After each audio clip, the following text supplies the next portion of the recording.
Well, good morning, leaders. Happy Friday to you. For the majority of you, in a few short hours, fall break is here, and that means a blissful time of relaxation and maybe a time away in a faraway destination. And so I'm really happy for you. For others, it means absolutely nothing, except maybe that your kid will stop complaining about fall break and coincidentally be bored on Tuesday. I don't know. Either way, fall break is coming for most of you, so I hope that you have a great week. Hey, this is a Wednesday update. I just wanted to give a little video to talk about just what God is doing in our student ministry from this past week at Battle of the Schools. When I think about Battle of the Schools, I wake up every Thursday morning afterwards and I feel slightly a bit hungover. You know, it's that feeling of using all of your energy, all of your planning, and it's really just a mass chaos. It's a ball of pubescent energy. It's a lot of fun for some reason. Every year it feels disorganized and it feels out of control, and it's loud, and kids will never ever quiet down, but you know what, it always ends up fun. And so for those of you who've been with me for a couple years, thank you for doing that again, and I hope that you had a good time as well.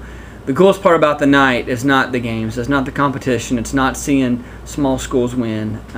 It's more about sharing the gospel.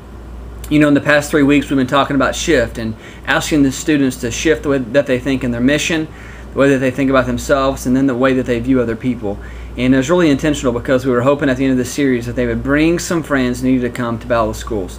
And they did. We had, still counting the carbs, that we had over 300 and something kids, 330-ish, and some of them didn't even fill out cards for the night, and it was just an awesome night. People brought their friends, and it was great. I talked to a couple friends of mine. They were in 7th grade, and they said they brought 4 guys, and that was really cool for those 2 guys, brothers, to bring 4 guys. I'm really proud of them and proud of any student who brought a friend. That was just a great answer to the challenge that we had the last couple of weeks. But so 350-ish with adults, and just a great night. The coolest part about the night is always the gospel presentation, because I really was expecting God to move. And if those of you who were there, you saw a mass of people who answered the call to follow Jesus or to make a decision. It was pretty awesome. The presentation wasn't excellent. I don't know that it was exactly clear, but I do know that the truth of the gospel is clear and that God inflicts hearts, and so we're really proud of that. As I saw the mass of people leave, and I tried to set that up to where it wasn't any pressure, that they didn't feel like they had to do it. It was just something that they did on their own, which is why I wanted them to look at me and I could make eye contact with them and be just a low stress situation. And the great part about it is, as I look back, we had over 70 people make decisions. Actually, this is about 68, 67 cards, and I feel that probably some of you didn't even turn in your cards because you didn't have one or you didn't know what to do with them. But look at that stack. That's huge. That's over 68 people who made a decision for Jesus on Wednesday night, and some of them were need to be baptized. Some were just I want to grow closer to God. I need prayer. Some didn't even put answers on there. But this stack right here is the kicker. You see this right here, that big old fat stack? Yeah, that's 38 people who made a first-time decision to follow Jesus. A first time.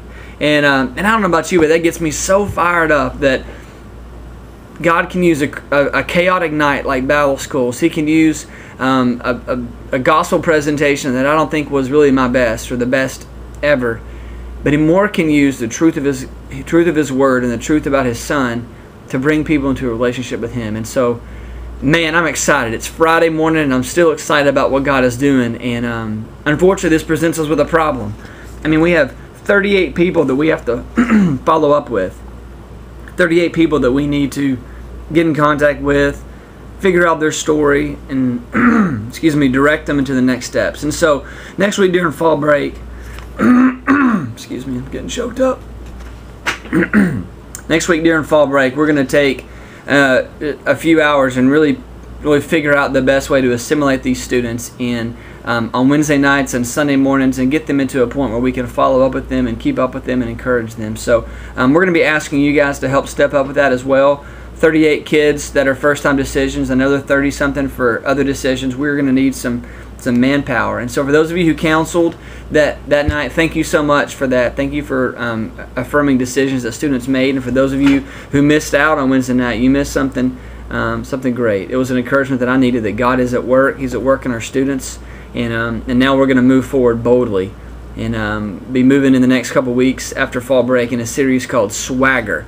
And I keep thinking about being a new dad and how I'm not afraid anymore to carry a pink diaper bag or be seen with anything now. I've kind of lost all that, but I've got a swagger as a dad. There's some confidence there.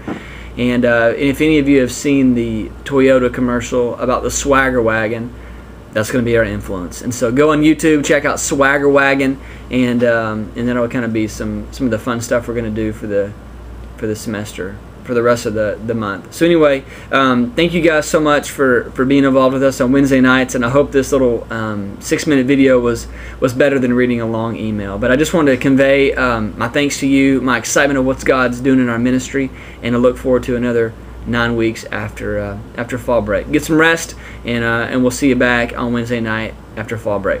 Take care.